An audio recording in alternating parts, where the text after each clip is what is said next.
Mutual fund में पैसा लगाना है पर पता नहीं कौन सा म्यूचुअल फंड में लगाएं। कोई बोलता है फ्लैक्सी कैप में लगा लो, कोई बोलता है लार्ज कैप में लगा लो, कोई बोलता है स्मॉल कैप में लगा लो, और इतने सारे कैप का नाम सुन के आप कंफ्यूज हो जाते हैं और फिर या तो म्यूचुअल फंड में पैसा लगाते ही नहीं या फिर लगाते तो हैं लेकिन गलत फंड में लगा लेते हैं। बट आज के बाद ऐसा कुछ नहीं होगा। आज के इस वीडियो में हम लोग डिस्कस करने वाले पूरे 11 तरह के इक्विटी म्यूचुअल फंड्स के बारे में, और वीडियो का अंत तक में आप खुद इस लायक बन जाएंगे कि अपने लिए खुद अपना म्यूचुअल फंड सिलेक्ट कर सकते हैं।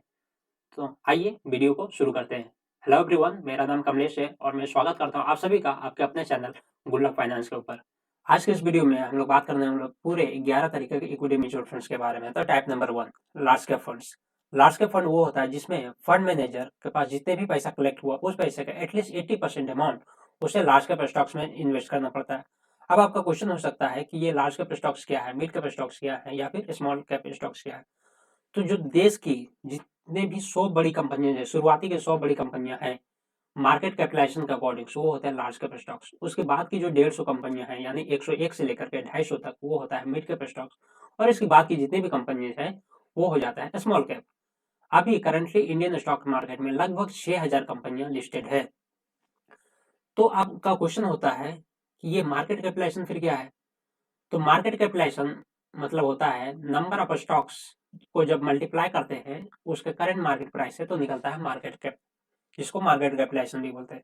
एग्जांपल्स के लिए समझिए कि एक कंपनी है एबीसी, उस कंपनी के पास 10,000 शेयर्स है जो मार्केट में इशू किए हुए, और करंट मार्केट प्राइस चल रहा है 10 रुपया। तो उस कंपनी का मार्केट कैपिटलाइजेशन हो गया 10,000 इंटू 10 यानी 1 लाख। अब उसके बेसिस पे ये डिसाइड होगा कि ये स्टॉक लार्ज कैप है या मिड कैप है या फिर स्मॉल कैप है। एग्जाम्पल्स के लिए करंटली अगर इंडियन स्टॉक मार्केट की बात करें तो रिलायंस लार्ज कैप में आ जाता है, आपका एचडीएफसी बैंक हो गया, आईसीसी हो गया, टीसीएस है, ये सारी की सारी कंपनियां लार्ज कैप स्टॉक्स में आते हैं। इसका एक और नाम है जिसे ब्लू चिप कंपनियां भी बोलते हैं। तो लार्ज कैप म्यूचुअल फंड्स में इस यही सारी कंपनीज में पैसा इन्वेस्ट होता है।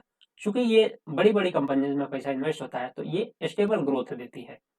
इसमें रिस्क भी थोड़ा कम होता है और वॉलेटिलिटी भी कम होता है। ये फंड बेसिकली उन लोगों के लिए है जो पैसे को मार्केट में एटलीस्ट 5 साल या इससे ज्यादा के लिए छोड़ना चाहते हैं, लगाना चाहते हैं। Type number 2, mid cap fund. Mid cap fund वो होता है जिसमें फंड मैनेजर के पास जितने भी पैसा कलेक्ट हुआ उस पैसे का एटलीस्ट 65% अमाउंट उसे मिड कैप स्टॉक्स का शेयर्स खरीदना पड़ता है। उसके बाद का वो दूसरे जगह भी यूज कर सकता है, ज्यादा भी खरीद सकता है, लेकिन मिनिमम 65% उसे तो खरीदना ही पड़ेगा मिड कैप कंपनीज के शेयर्स। ये फंड जनरली उन लोगों के लिए है जो लॉन्गर हॉरिजन्स के लिए लगाना चाहते हैं, मतलब 6 साल, 7 साल, 8 साल, 10 साल, उन लोगों के लिए है मिड कैप। इसमें ग्रोथ चूंकि ज्यादा है, क्योंकि ये मिड साइज ऑफ कंपनीज में पैसा लग रहा है इसलिए ग्रोथ ज्यादा है, लेकिन उसके कंपैरेटिव में थोड़ा रिस्क भी थोड़ा ज्यादा है, वॉलेटिलिटी थोड़ा ज्यादा है।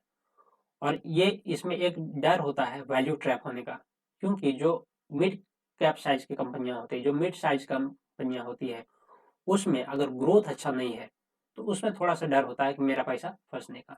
Type number 3, large and mid cap stocks.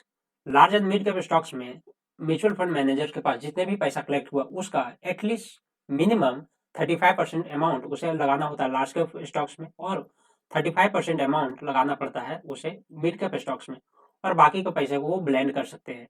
मतलब लार्ज कैप स्टॉक्स को ज्यादा ले सकते हैं या मिड कैप को ज्यादा ले सकते हैं, लेकिन मिनिमम 35% तो उसे लेना ही पड़ता है। ये फंड बेसिकली उन लोगों के लिए सुटेबल है जो थोड़ा हायर रिटर्न चाहते हैं लेकिन उसके साथ में रिस्क भी थोड़ा कम लेना चाहते हैं, इसीलिए लार्ज कैप फंड जो है वो उसे थोड़ा स्टेबिलिटी देगा और मिड कैप स्टॉक उसे ग्रोथ देगा। तो ये स्टेबिलिटी और ग्रोथ का एक मिक्सचर है। Type number 4, small cap fund. Small cap fund के फंड मैनेजर को उसके पास जितने भी पैसा कलेक्ट हुआ उसका एटलीस्ट 65% उसे स्मॉल कैप स्टॉक्स में इन्वेस्ट करना पड़ता है, मतलब छोटी छोटी कंपनियों में इन्वेस्ट करना पड़ता है। तो छोटी कंपनियों में इन्वेस्ट करने का रिस्क बहुत ज़्यादा है, क्योंकि वो जब परफॉर्म करेगी तब बहुत अच्छा करेगी, या जब डाउनफॉल होगा, जब भी मार्केट क्रैश होगा या थोड़ा सा भी डाउनफॉल आता है उस केस में इसका प्राइस बहुत ज़्यादा गिर जाता है, इसमें वॉलेटिलिटी बहुत होता है। तो बेसिकली स्मॉल कैप फंड उन लोगों के लिए जो लॉन्गर हॉरिजन्स के लिए इन्वेस्ट करना चाहते हैं, जैसे 8 साल, 10 साल, 15 या 20 साल, इतना जिसका लॉन्गर पीरियड हॉरिजन्स है उन लोगों के लिए है। और उसके साथ में वो इन लोगों के सूट करता है जो एग्रेसिव इन्वेस्टर्स हैं, जो एक्सपीरियंस हैं, जो जिन्हें रिस्क लेना पसंद है, क्योंकि इनमें ग्रोथ पोटेंशियल बहुत हाई होता है। Type number 5, dividend yield fund. Mutual fund खरीदते वक्त आपने बहुत बार इस फंड का नाम सुना हुआ।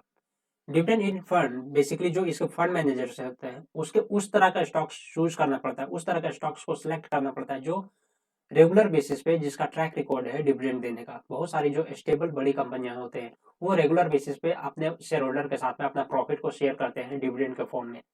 तो इसका जो फंड मैनेजर होता है वो उस तरह का कंपनियों में इन्वेस्ट करते हैं जो रेगुलर बेसिस पे डिविडेंड दे, ताकि जो इन्वेस्टर्स है, जो म्यूचुअल फंड के इन्वेस्टर उसे मंथली या ईयरली बेसिस पे वो पे आउट अपना ले सकते हैं। तो बेसिकली ये फंड उन लोगों के लिए है जिसे मंथली इनकम चाहिए, एक तरह का साइड इनकम चाहिए या फिर ईयरली इनकम चाहिए। ये एक पैसिव इनकम का एक बहुत अच्छा जरिया है डिविडेंड यील्ड फंड। जिन लोगों को मंथली बेसिस पे या ईयरली बेसिस पे कुछ इनकम की रिक्वायरमेंट्स होती है वो लोग इस तरह के फंड में इन्वेस्ट कर सकते हैं। Type number 6, focus fund. Focus fund जैसे नाम से आपको पता चल रहा होगा फोकस्ड है। जनरली दूसरे म्यूचुअल फंड्स में 50 से 150 कंपनियां तक इन्वेस्ट करते हैं जो फंड मैनेजर्स होते हैं, लेकिन फोकस फंड का जो फंड मैनेजर्स है उसके पास मात्र 30 कंपनियों में इन्वेस्ट करने का ऑप्शन है। इसमें लेकिन कोई रिस्ट्रिक्शन नहीं है, जैसे हम लोगों ने पहले देखा कि लार्ज कैप फंड में सिर्फ लार्ज कैप स्टॉक्स में इन्वेस्ट कर सकता है एटलीस्ट 65%, मिड कैप में मिड कैप स्टॉक्स में, स्मॉल कैप में स्मॉल कैप में।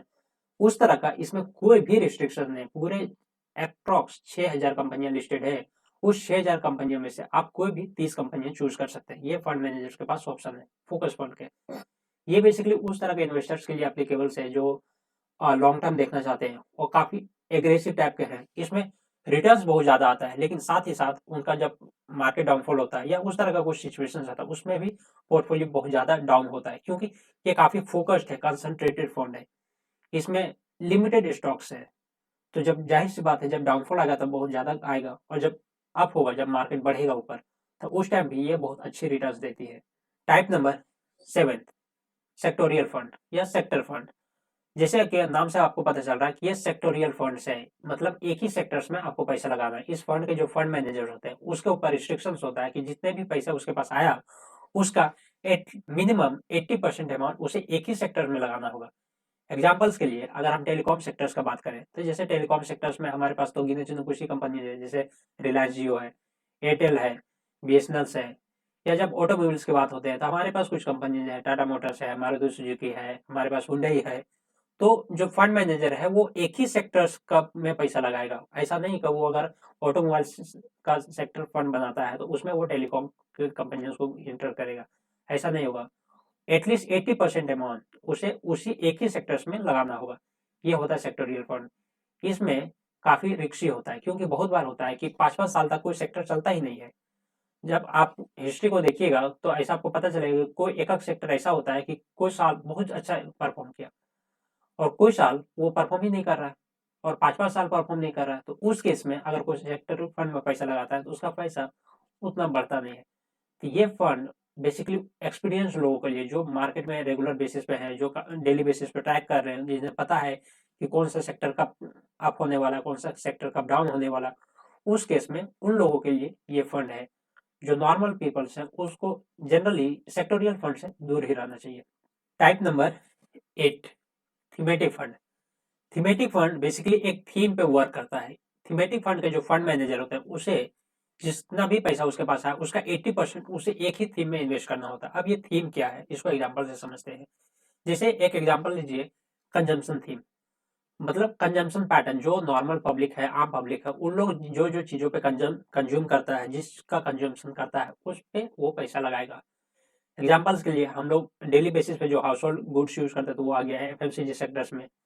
हम लोग बाइक यूज करते हैं तो या हीरो को हो या हीरो होंडा हो या फिर बजाज का हो गया, या फिर हम लोग ऑटोमोबाइल्स में कार खरीदते हैं, टाटा मोटर्स का खरीदते हैं, मारुति सुजुकी है, हुंडई है।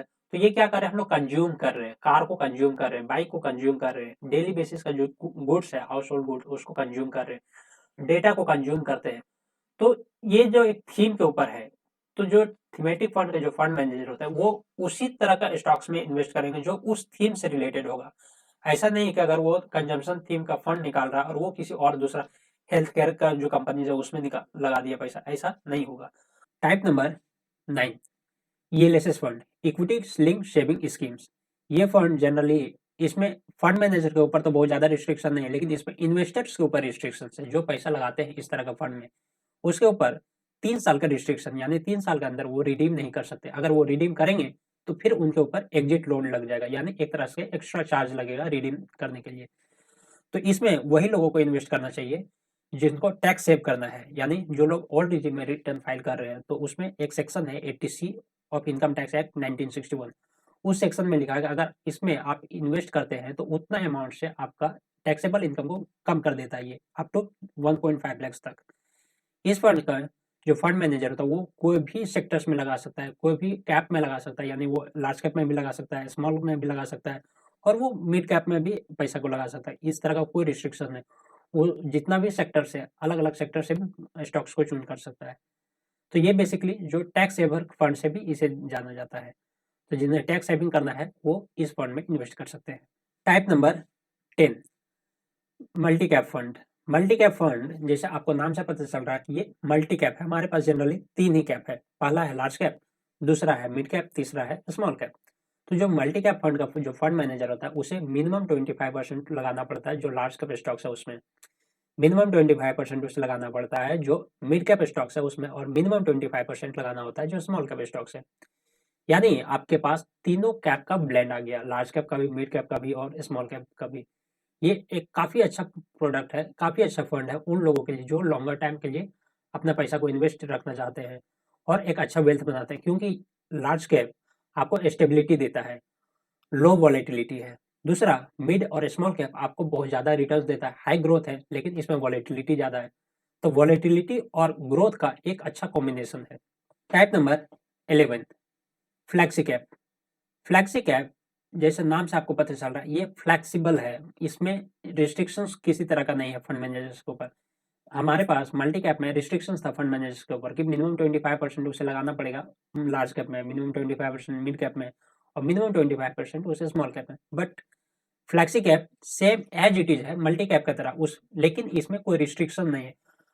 ये टोटली फंड मैनेजर्स के ऊपर है। अगर फंड मैनेजर को लार्ज कैप कंपनी से अच्छा नहीं लग रहा है, अगर लग रहा है कि अभी लार्ज कैप बहुत ज़्यादा ओवर वैल्यूड है, तो वो मिड कैप स्टॉक्स में लगाएगा। अगर उसको लग रहा है कि नहीं मिड कैप में कोई अच्छा कंपनीज नहीं अभी उस वैल्यूएशन, तो वो स्मॉल कैप में लगा देगा या फिर लार्ज कैप में लगा देगा। मतलब across the sector, across the cap वो कहीं भी किसी में भी लगा सकता है पूरे 6000 स्टॉक्स में से, तो उसके ऊपर कोई रिस्ट्रिक्शन नहीं। तो ये फंड उन लोगों के लिए बेटर है जो लॉन्गर हॉरिजन्स के लिए लगाते हैं पैसा, बेसिकली मोर देन 5 ईयर्स के लिए अगर आप लगाना चाह रहे हैं, 7 ईयर्स, 8 ईयर्स, 10 ईयर्स के लिए, तो फिर आपके लिए फ्लैक्सी कैप एक अच्छा फ्लैक्सी कैप बहुत ही अच्छा प्रोडक्ट है आपके पैसा को ग्रो करने के लिए। ये था 11 type of equity mutual funds. अगले वीडियो में हम लोग बात करेंगे डेट फंड क्यों जरूरी है और कितने तरह का डेट फंड है, अलग अलग डेट फंड्स के बारे में। तब तक आप वीडियो को लाइक करें और शेयर करें उन सभी लोगों तक जिन्हें इनका ज़रूरत है, और चैनल को सब्सक्राइब करें। अपना ध्यान रखें, मिलते हैं अगले वीडियो में। आपने अपना कीमती वक्त दिया इसके लिए बहुत बहुत धन्यवाद। नमस्कार, जय हिंद।